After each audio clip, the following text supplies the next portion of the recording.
Welcome back to my channel.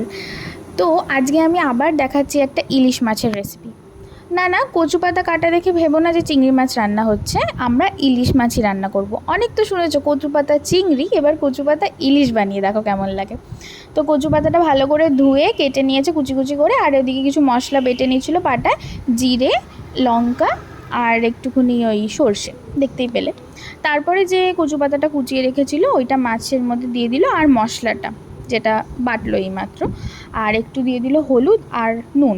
আমরা ইলিশ মাছে খুব একটা ওই লঙ্কার গুঁড়োটা পছন্দ করি না, ইনফ্যাক্ট আমাদের বাড়িতে দেওয়াও হয় না। আর দিয়ে দেওয়া হবে পরিমাণ মতো তেল। তেলটা একটু বেশি করেই দেবে, কারণ কড়াইতে পরে অল্প দেবে।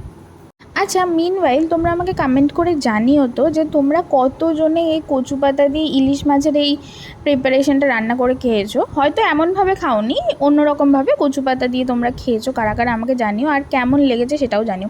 আর তোমরা যারা খাওনি তারা আমার রেসিপিটা দেখে নিশ্চয়ই ট্রাই করবে আর আমাকে জানাবে কেমন হয়েছিল, কারণ আমার তো দুর্দান্ত লেগেছিল। তো এবার দেখে নেওয়া যাক। একটু কড়াইতে তেল দিয়ে দিয়েছিল, খুব বেশি দেয়নি যেমন বললাম, আর দিয়ে তারপর মাছগুলো দিয়ে সামান্য একটুখানি উল্টে পাল্টে নিয়ে বাকি মশলাটা পুরোটা দিয়ে দিল।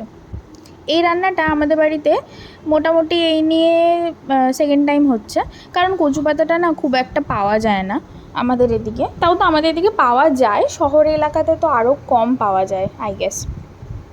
তো দেখো পুরো যে এটা মেখেছিল পুরোটা দিয়ে দিল, আর তারপরে পরিমাণ মতো একটুখানি জল থালাটা ধুয়ে দিয়ে দিল। খুব বেশি জল দিতে লাগে না, জানোই তো তোমরা ইলিশ মাছ সেদ্ধ হতে খুব একটা জল লাগে না। আর তারপরে মশলাটা একটুখানি ফুটে যাওয়ার পরে, ঝোলটা ফুটে যাওয়ার পরে তার মধ্যে কাঁচা লঙ্কা চিড়ে রেখেছিলো ওগুলো দিয়ে দিল। আর এ দেখো ঠিক এমন তেল বেরোবে তারপরে কিন্তু নামাবে, ওই ঝোল ঝোল গ্রেভি ওরকম নামাবে না, একদম পুরো জিনিসটা শুকিয়ে যাবে, তেলটা বেরিয়ে যাবে তখনই নামাবে। আর এদিকে এইটা আমার ভাই ভিডিও করেছে, যে দেখাচ্ছিল আজ কী রান্না হয়েছে। ও একটু ডাল করেছিল, আর ওল দিয়ে মাছের লেজা আর মাথাটা রান্না করেছিল, আর তো কচু পাতা ইলিশ, আর ছিল একটু আনারসের চাটনি।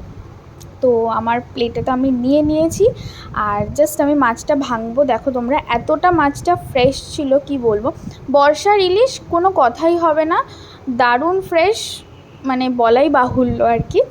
আর তোমরা যারা এই রেসিপিটা ট্রাই করোনি, প্লিজ আমার রিকোয়েস্ট রইল একবার ট্রাই করো।